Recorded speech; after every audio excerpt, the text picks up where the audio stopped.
Hello everybody, welcome back to the channel. My name is Josh and I sell used stuff on eBay. We got a lot of stuff going out today because it is a Monday morning. I think there's 53 items we're supposed to ship today. A lot of media, a lot of clothing, some fabric, and then some miscellaneous. But we're going to go over the media and the clothing slash fabric first. Also a couple pairs of shoes, and then we will get to everything else. So if that stuff bores you, skip ahead just a minute. Also, today I do want to talk about what to do when a buyer wants to change their address because either they entered it incorrectly or maybe something nefarious is going on. Talk about what to do there. And I do things differently depending on the situation. But let's look at all this and then we will talk about it. So let's get after it. All right, we're going to start with the media here today. Good little chunk of it. CDs, I am starting to shift over to FBA a little bit. I don't know if I'm going to do my old listings, but I'm definitely new stuff that comes in. A lot of it is going to be FBA, hopefully. So yeah, and you're seeing a few less books than normal because we're starting to do that a little bit more. Here we got Cars 2, disc only, and also GTA 5. This is the first disc only. Those both went out. These have been listed for quite a while, but then I listed some new Xbox games. And it seems like when you do that, the old ones usually sell as well for whatever reason. Here we got Metal Arms, glitch in the system on the original Xbox. Return to Castle Wolfenstein. And then this one did really good. Need for Speed Carbon. This little collector's edition with the sleeve. I think like $35 on that one. So very happy with that. Those are the video games going out. I guess this is as well. I remember this back in the day. Lemmings Paintball. I enjoyed playing that. So I listed it. It took forever to sell and I had to drop the price to $3, which is my bottom dollar, and then somebody offered me $2, and I was like, sure, you can enjoy that. Why don't you have that? I remember enjoying that as a kid, so fun little sell. Even didn't really make any money there. Here we got a few DVDs. We got High Road to China. This is a Stanley Kubrick. I don't know. Little collection there, 4 films. And then we got 2 DVDs about drumming, the language of drumming, and lessons breaking the code. Listed a whole bunch of drum DVDs from that last big DVD lot that you guys saw me sort through if you watched that video. So we got those going out. And then this did sell. A little Christmas lot here. Die Hard 1, 2, 3, 4, and 5 going out. Even though it's not Christmas, they're still selling. Who knows? We got 3 CDs going out. We got Pokemon the first movie. Pokemon stuff always does good. Joe somebody. Bonosano? I don't know. But if you look on this thing, I don't really see... I guess there is a publisher on this, but you can tell this is just kind of not that big of a name thing. Not super mass produced, which is what I'm usually looking for in CDs. Also, something else you're looking for is box sets. Little Star Wars box set there, trilogy music. That did great. Another drum book. This came from the same lot as all those DVDs. Fresh approach to the snare drum. I listed a lot of kind of drum type books the other day. We got one little Bible here. This would have been worth a little bit more and I would have sent it to Amazon, but it had some like writing on the front. Just thought it's better to send that to eBay where I can do good photos. It's only on here on the cover and then this front page, maybe 2. And then the rest of it's great. So gave somebody a good deal on that because of the condition. And then one woodworking book from a haul I had. It's been about 2 years ago where I had filled up the car for like $50 with just all these woodworking books. Did really, really great. Multiple books I just paid for the whole lot. But Tunbridge and Scottish souvenir woodware. Somebody needed that. And that's probably the only place to get it. So happy that sold. This is all the clothing and fabric. First, let's just start off this leather jacket to get out of the way. This is a type A2. See these from time to time. Jacket. It's got the nice little maps on the inside. I got $100 on that one. This one is in really great condition. Usually those aren't. Whole bunch of fabric going out. I had, I think, 4 of them. I think it's these 4. Potentially went to the same buyer for like $60. And then we had a little Christmas theme. And then something else there sold separately. This buyer actually asked if I had more of the same pattern since they did buy 2 of that pattern there. I was like, unfortunately, I don't, but I'm listing more every week, so check back. we are getting to the end of that listings of all the fabrics, so sad when it's gone, but that has definitely been paid for now. Might have doubled our money already, not sure. One pair of baseball cleats. I'm really glad they sold. The person that bought them actually said, hey, can you ship these out fast? I've got a game coming up. And I was like, absolutely. I picked these up for either $2 or $3 at my local bin store. Picked up several pairs that day for that price. Very happy with that. Don't go in there much, but when I do, I'm usually looking more at their clothing. So I have a harder time moving that. This is a brand of shoes that my local thrift store, the one that I frequent the most, doesn't know about.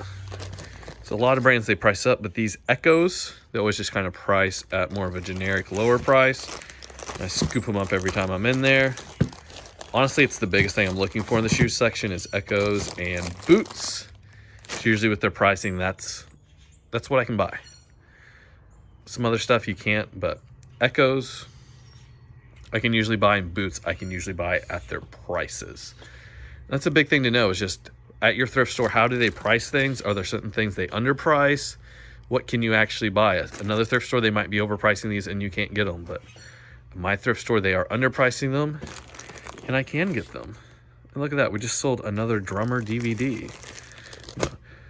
This is kind of cool. It's like a vintage shirt, but it says like espresso and talks about coffee all over it. So I thought I would sell that, and it did sell. This buyer was one of the two over the weekend that asked me to change their address. So we'll talk about that later. This is part of an estate clean out where I just got all the clothing. I decided to list that since it was free. Here's a pair of American Eagle jeans. These actually got returned because they didn't fit. And I listed them, relisted them, and they sold like within an hour or two. So I was happy there. This is really cool. Look at the picture on the screen. This is like a Valentine's Day vintage. I'd almost call it like an ugly Valentine's Day shirt, kind of like an ugly Christmas shirt. But if you got Valentine's stuff, now is the time to get it up. People are vying for it right now. If you look in Walmart, that's what you're seeing. So that's what you need to be listing if you have it. This is a Woolarock shirt. It's like a little museum camp thing about an hour from here.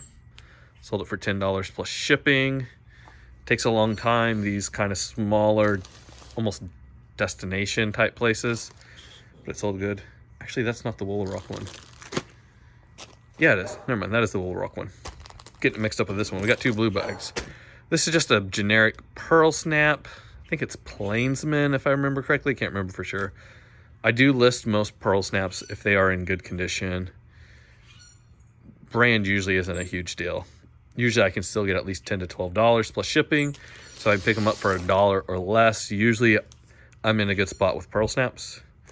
This is like a pearl snap vest, not very good brand. It is sleeveless, Canyon Ridge. Same story though. Sold great. Not a lot of sleeveless pearl snaps out there. This is Chico's. I don't usually sell Chico's on eBay, but it is kind of this knit. It was an older Chico's piece, so I thought I'd try it out. Usually I send Chico's to the Real because they pay out for me there. But yeah, I do not buy Chico's unless it just happens to come in lots. That came in that big winter women's clothing lot that we had a while back. These are my first shorts of the season to sell. Some American Eagle cutoff shorts. They sold. Very happy. That is a sign of the seasons are changing. And here's another little just knit. I think this is a sweater vest if I remember correctly. Could be wrong. Look up here at the picture. Came from that same buy as the Chico's piece, so about $1 into both of those. Honestly, that's where most of this clothing is. Most of this I have $1 into. This I might have 2 or 3. And these jeans I might have 2 or 3. Everything else here I got $1 or less into as far as the clothing goes. That's usually how I do my clothing. All right, and here is everything else we got going out. First thing we do have is a pair of these headphones. It's part of that consignment deal I do with my uncle. Look at this. This box has an actual hinge on it. I mean, if that doesn't just scream quality to you, I don't know what does. This is another buyer that wanted to switch their address over the weekend, but we'll talk about that at the end real quick. One pair of walkie-talkies. I tested those out. Those were working great. Another action figure from that big action figure buy. Still got quite a few left. Definitely have been the profit, but a few stragglers still hanging on. One tennis racket. Buyer sent me a message about that saying I had something in the listing wrong and sent me a pretty low offer. I was just like, let's just take it and move on. They want it. Let's do it. One set of Monopoly pieces. I believe this is from like a dog set. Yeah, we got a little fire hydrant and a bone and a dog dish.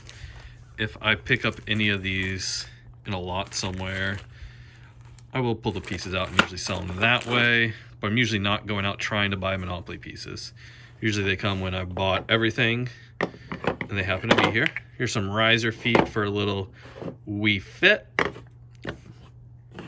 Wii Fits are just terrible.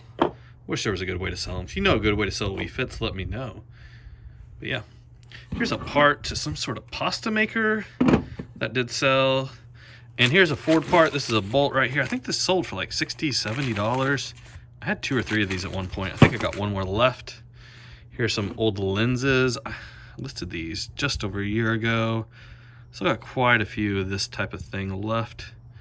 Looks like these made by Guide. You see the number on them there. So that matching pair they did sell. What else? Only one sewing machine part going out today. I placed an order for quite a few sewing machines the other day, so we do have some sewing machines coming in. Hopefully get that going a little bit faster again. List a few more of those. Although the time of year on that's kind of winding down a little bit. Your winter is your better time for your sewing machine parts, right around Christmas also. This is a wire clamp, lashing clamp. Just put on some wires, hold them together. That sold. Picked up 2 of those on the same day. A thrift store here in town, where usually everything's overpriced, but I got a good deal on those. This is a Conair charger to some sort of like hair dryer, power supply, or something like that. One little pack of baseball cards. These will not go out standard envelope because it's a big thick pack of, I think, 40 cards here. Little Tom Brady on the cover there, so those did sell. HP power supply. I'm done selling these HP power supplies for the most part. Usually they're not worth anything, as you can see on the screen here. It's been listed 2 years. This was part of the oldest 10% of my store that got marked down in January.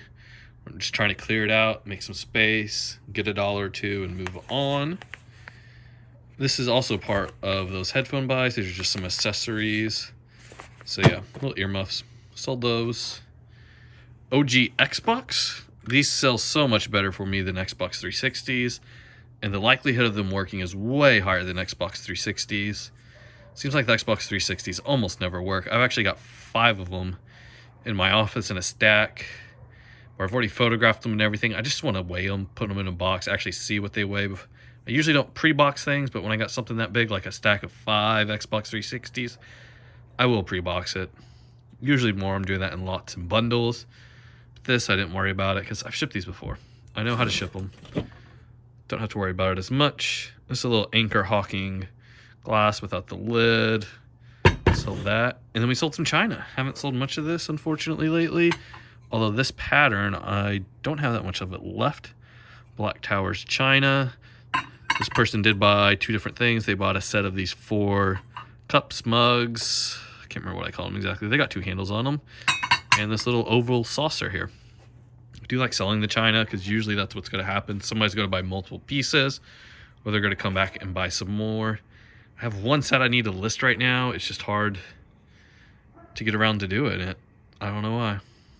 I need to motivate myself to finish off that other box. I do store all my breakables, like these things here, instead of at the storage unit, just because I don't want to transport them there and then transport them back. So I feel like higher likelihood of them breaking in transport than if I just store them here on site.